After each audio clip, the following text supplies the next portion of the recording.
ഛത്തീസ്ഗഡിൽ അറസ്റ്റായ കന്യാസ്ത്രീകളുടെ മോചനത്തിൽ ബി.ജെ.പി. സർക്കാരിന് നന്ദി പറഞ്ഞ Thalassery archbishop Mar Joseph പാംപ്ലാനിക്കെതിരെ വിമർശനം കടുപ്പിക്കുകയാണ് സിപിഐഎം.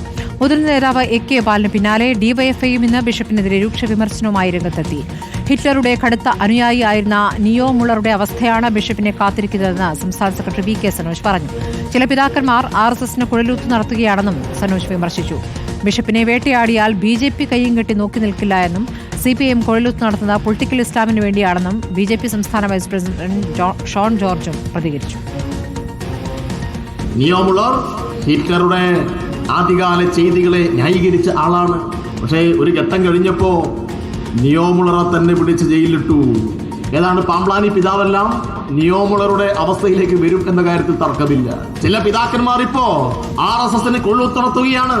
ബി.ജെ.പിയുടെയും ആർ.എസ്.എസിന്റെയും കുഴലൂത്തുകാരായി കേരളത്തിലെ പിതാക്കന്മാർ മാറരുത് എന്നൊക്കെയുള്ള തരംതാഴ്ന്ന ഭാഷ അഭിമന്യ പിതാക്കന്മാർക്കെതിരെ ഡിവൈഎഫ്ഐ അത്തരത്തിലുള്ള നിലപാട് സ്വീകരിച്ചാൽ അതിനെ കയ്യും കെട്ടി നോക്കി നിൽക്കാൻ ഞങ്ങൾക്കാവില്ല. മുനമ്പത്ത് പാവപ്പെട്ട 610 കുടുംബങ്ങൾ അവരുടെ ജീവനും സ്വത്തും നിലനിർത്തുവാനായി പോരാട്ടം നടത്തിയപ്പോൾ നിങ്ങൾ അവർക്കെതിരെ നിലപാട് സ്വീകരിച്ചു, വഖഫിന് അനുകൂലമായി. ഇവിടുത്തെ പൊളിറ്റിക്കൽ ഇസ്ലാമിന് വേണ്ടി കുഴലൂത്ത് നടത്തുന്നത് ഡിവൈഎഫ്ഐയും സിപിഎമ്മുമാണ്.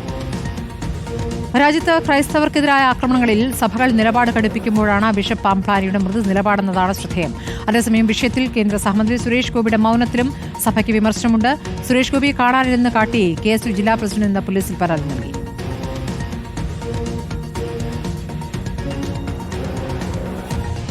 ഡിവൈഎഫ്ഐ വിവരങ്ങളുമായി അർജുൻ കല്യാട്, കെ അഖിൽ, സജോ ദേവസ്യ എന്നിവരുണ്ട്. ആദ്യം അർജുൻ കല്യാടിലേക്കാണ്. അർജുൻ കല്യാട്, ഇപ്പോൾ ഡിവൈഎഫ്ഐയുടെ പ്രതികരണമാണ് ഇപ്പോൾ പാംപ്ലാനിക്കെതിരെ വന്നിരിക്കുന്നത്. വി.കെ. സനോജിന്റെ പ്രതികരണം. ഇതിപ്പോൾ പാംപ്ലാനിയുടെ പ്രതികരണം സഭയുടെ മുഴുവൻ നിലപാടായി കാണാനും പറ്റില്ല. പാംപ്ലാനിക്കെതിരെയുള്ള വിമർശനങ്ങളും പൊതുവായി പുറത്തേക്ക് വന്നതാണ്. സഭയുമായി ബന്ധപ്പെട്ട് പ്രത്യേകിച്ച് തൃശൂരിൽ ജയിപ്പിച്ചു വിട്ടു എന്നതിൽ ഞങ്ങൾ ജയിപ്പിച്ചൊരു നടനെ കാണാനില്ല എന്ന സഭയുടെ പരസ്യ വിമർശനവും നമ്മൾ നേരത്തെ കണ്ടതാണ്. എന്തായിരുന്നു വി.കെ. സനോജിന്റെ വാക്കുകൾ? എവിടെ വെച്ചാണ് പാംപ്ലാനിക്കെതിരായ വിമർശനം വി.കെ. സനോജ് ഉന്നയിച്ചത്? സ്മൃതി, അതായത് ഡിവൈഎഫ്ഐയുടെ നേതൃത്വത്തിൽ ആഗസ്റ്റ് 15 ഒരു മതേതര സംഗമം എന്ന പരിപാടി നടക്കുന്നുണ്ട്. അതിൻ്റെ പ്രചരണാർത്ഥം പലയിടങ്ങളിലും കാൽനട പ്രചരണ ജാഥകളുടെ ഉദ്ഘാടനം നടത്തുകയാണ്. പാനൂരിൽ നടന്നിട്ടുള്ള ഒരു ഉദ്ഘാടന വേദിയിലാണ് വി.കെ. സനോജ് തലശ്ശേരി അതിരൂപത ആർച്ച് ബിഷപ്പ് മാർ ജോസഫ് പാംപ്ലാനിക്കെതിരെ ഇത്തരം ഒരു വിമർശനം ഉന്നയിച്ചത്. ഛത്തീസ്ഗഡിൽ 2 കന്യാസ്ത്രീകൾ ആക്രമിക്കപ്പെട്ട് പിന്നീട് അവർ ജയിലിൽ അടക്കപ്പെട്ട പശ്ചാത്തലത്തിൽ ആദ്യഘട്ടം മുതൽ തന്നെ ഈ സംഭവം വാർത്തയായതിനു പിന്നാലെ തന്നെ വലിയ രീതിയിൽ ഇടത് എം.പിമാരുൾപ്പെടെ ഒരുപാട് പേർ അതിനുവേണ്ടി പരിശ്രമിച്ചു. പക്ഷേ അവസാന ഘട്ടത്തിൽ ബി.ജെ.പിയുടെ സംസ്ഥാന അധ്യക്ഷൻ രാജീവ് ചന്ദ്രശേഖർ ഉൾപ്പെടെയുള്ള നേതാക്കൾ ഇടപെടുകയും അവിടെ ഛത്തീസ്ഗഡിൽ എത്തുകയും ഇവരെ ജയിൽ മോചിതരാക്കുന്നതിന് വേണ്ടിയിട്ടുള്ള നടപടികളുമൊക്കെ നടത്തി. എന്നാൽ ഈ ജയിൽ മോചിതരായതിനു ശേഷം തലശ്ശേരി അതിരൂപത ആർച്ച് ബിഷപ്പായിട്ടുള്ള മാർ ജോസഫ് പാംപ്ലാനി നടത്തിയിട്ടുള്ള ഒരു പ്രതികരണം, ആ പ്രതികരണത്തിൽ അദ്ദേഹം പറഞ്ഞിരുന്നത് ഇതിനുവേണ്ടി പരിശ്രമിച്ചിട്ടുള്ള നരേന്ദ്രമോദിക്കും അമിത്ഷായ്ക്കും നന്ദി എന്നുള്ളതാണ്. പക്ഷേ അതിനോടൊപ്പം തന്നെ അവർ നടത്തിയിട്ടുള്ള ഇടപെടലിനോടൊപ്പം തന്നെ മറ്റ് അനവധിയായിട്ടുള്ള രാഷ്ട്രീയ നേതാക്കൾ, പ്രത്യേകിച്ച് കേരളത്തിലെ ഇടത് എം.പിമാരുൾപ്പെടെ അവിടെ എത്തുകയും അതിനുവേണ്ടി പരിശ്രമിക്കുകയൊക്കെ ചെയ്തിരുന്നു. ആ ഘട്ടത്തിൽ തന്നെ ഡിവൈഎഫ്ഐയുടെ നേതാക്കളും ഇടത് സൈബർ ഇടങ്ങളുമൊക്കെ പാംപ്ലാനിയെ വിമർശിച്ചുകൊണ്ട് രംഗത്തെത്തിയതാണ്. ഇന്നിപ്പോൾ ഒരു പടി കൂടി കടന്നുകൊണ്ടുള്ള ഒരു വിമർശനമാണ് വി.കെ. സനോജ് നടത്തിയത് എന്ന് വേണം നമുക്ക് പറയാൻ. അദ്ദേഹം പറയുന്നത് ജർമ്മനിയിൽ ഉണ്ടായിരുന്ന പുരോഹിതനായിട്ടുള്ള മാർട്ടിൻ നിമോളറുടെ അവസ്ഥയായി തലശ്ശേരി അതിരൂപത ബിഷപ്പ് മാർ ജോസഫ് പാംപ്ലാനിക്ക് മാറേണ്ടി വരും. കാരണം ഹിറ്റ്ലറെ ആദ്യഘട്ടങ്ങളിൽ പിന്തുണയ്ക്കുകയും ഹിറ്റ്ലറുടെ ഒരു കടുത്ത അനുയായിയായി നിൽക്കുകയും ചെയ്ത ഒരാളാണ് മാർട്ടിൻ നിമോളർ. എന്നാൽ പിൽക്കാലത്ത് ഭരണകൂടത്തിനെതിരെ ഉൾപ്പെടെ നിലപാടെടുത്തതിൻ്റെ ഭാഗമായി അദ്ദേഹത്തെ ജയിലിലടക്കുന്ന ഒരു സാഹചര്യമുണ്ട്. ഇവിടെ കേരളത്തിലും അല്ലെങ്കിൽ പാംപ്ലാനി ബിഷപ്പിനും അതേ അവസ്ഥയിലേക്ക് അല്ലെങ്കിൽ അതേ സ്ഥിതിയിലേക്ക് വരുന്ന ഒരു സ്ഥിതിവിശേഷം ഉണ്ടാവുമെന്നുള്ളൊരു മുന്നറിയിപ്പ് എന്ന രീതിയിലാണ് ഡിവൈഎഫ്ഐ നേതാവിൻ്റെ ഈ പ്രതികരണം കാണേണ്ടത്. എന്തായാലും ഇത്തരം, അതായത് ബി.ജെ.പിയോട് അടുക്കുന്ന സഭാ നേതൃത്വത്തെ, സഭാ നേതാക്കളെ, അതിൽ സഭയ്ക്കകത്ത് തന്നെ 2 അഭിപ്രായമുണ്ട് എന്നത് ശരി തന്നെ. പക്ഷേ എങ്കിൽ കൂടിയും ഇത്തരം നേതൃത്വം വഹിക്കുന്ന ആ ബിഷപ്പുമാർക്കെതിരെയൊക്കെ വലിയ രീതിയിലുള്ള ഒരു വിമർശന ശബ്ദമായി ഡിവൈഎഫ്ഐ മാറുകയാണ്.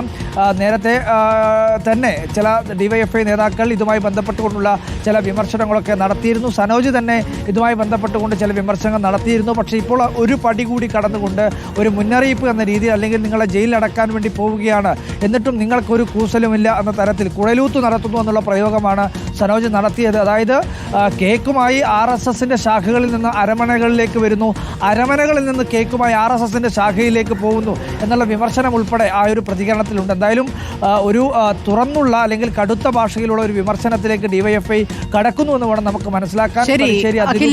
ഇപ്പോൾ ബി ജെ പിയുടെ നിലപാട് യഥാർത്ഥത്തിൽ എന്താണ്? ഇപ്പോൾ ഷോൺ ജോർജിനെ പോലെയുള്ള ക്രിസ്ത്യൻ പ്രാതിനിധ്യം കൂടി ബി ജെ പിയിലേക്ക് കൊണ്ടുവന്ന് അവരുടെ വോട്ട് കൂടി ഇനി സാധ്യമാകാത്ത തദ്ദേശ തെരഞ്ഞെടുപ്പിൽ വലിയ പദ്ധതികൾ ഉണ്ടായിരുന്നു. അപ്പോഴാണ് ഛത്തീസ്ഗഡിൽ കന്യാസ്ത്രീകൾക്കെതിരെ അറസ്റ്റും അടക്കമുള്ള കാര്യങ്ങൾ ഉണ്ടായത്. ഷോൺ അടക്കമുള്ള നേതാക്കളും അവിടേക്ക് പോയതാണല്ലോ. അതിനുശേഷം ആ മോചനത്തിനു ശേഷം ആരാണ് മോചിപ്പിച്ചതെന്ന പിടിവലി ഇതൊക്കെ കേരളം കണ്ടതാണ്. ഇപ്പോൾ അതിനുശേഷം ഒഡീഷയിലും ആക്രമണം ഉണ്ടായി എന്നൊരു സംഭവം കൂടിയുണ്ട്. അപ്പോൾ തങ്ങളാണ് രക്ഷകർ എന്ന് എങ്ങനെയാണ് ഷോൺ അത് വിശദീകരിക്കുന്നത്? സ്മൃതി, അത് തന്നെയാണ്. അതായത് ഈ പാമ്പ്ലാനി പലപ്പോഴും ഇത്തരത്തിൽ ഈ BJPക്ക് അനുകൂലമായി അല്ലെങ്കിൽ അനുകൂലമായ നടപടി നമ്മൾ മുൻപ് കണ്ടിട്ടുള്ളതാണ്. അപ്പോൾ അത്തരത്തിൽ ഒരാളെ സംരക്ഷിക്കും എന്ന നിലപാട് തന്നെയാണ് BJP മുന്നോട്ട് വെക്കുന്നത്. ഒപ്പം തന്നെ ഈ ഒഡീഷയിലടക്കം, അതായത് ആദ്യം ഛത്തീസ്ഗഡിലുണ്ടായതിന് പിന്നാലെയാണ് ആ സംഭവം ഒത്തുതീർപ്പാക്കിയ നിലയിൽ പോകുമ്പോഴാണ് പിന്നീട് ഈ ഒഡീഷയിലുണ്ടാകുന്നത്. അതിൽ BJP പറയുന്ന ഒരു ന്യായം എന്നൊക്കെ പറയുന്നത്, ഇത് മുൻപ് അതായത് 2014 മോദി സർക്കാർ അധികാരത്തിന് വരുന്നതിന് മുൻപുണ്ടായിരുന്നല്ലേ, ഞങ്ങളത് പുറത്തു കൊണ്ടുവരാൻ ശ്രമിക്കുകയാണ്.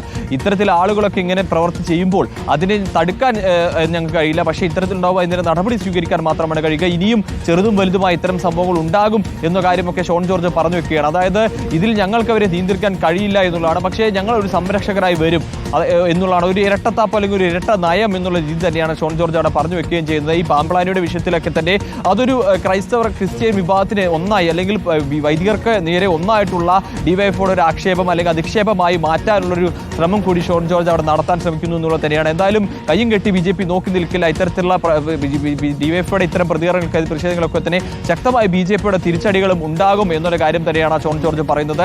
തങ്ങൾ ഈ ക്രൈസ്തവ സഭകൾക്കൊപ്പം ഉണ്ട് എന്നൊരു കാര്യം മുന്നോട്ട് വെക്കുക, അല്ലെങ്കിൽ BJP ഉണ്ട് ഈ വിഷയങ്ങളിൽ BJP, അതായത് ആവർത്തിച്ച് പറയുന്ന ഒരു കാര്യമുണ്ട് ഷോൺ ജോർജ്, ഞങ്ങൾ അവിടെ പോയി ഈ കാര്യങ്ങൾ ഇടപെട്ടു, ഞങ്ങൾ ഇല്ലായിരുന്നെങ്കിൽ ഇതെങ്ങനെ സാധ്യമാകും, ഈ ജാമ്യമൊക്കെ എങ്ങനെ ലഭിക്കും, മറ്റുള്ളവർ പ്രവർത്തിച്ചത് കൊണ്ടാണ്, എന്നോട് വന്നിട്ടാണ് പല MP മാരും ചോദിക്കുന്നത് എന്താണ് ഉള്ളിൽ നടക്കുന്നതെന്ന്, എന്നിൽ നിന്നും വിവരം തേടിയ ശേഷം അത് വന്ന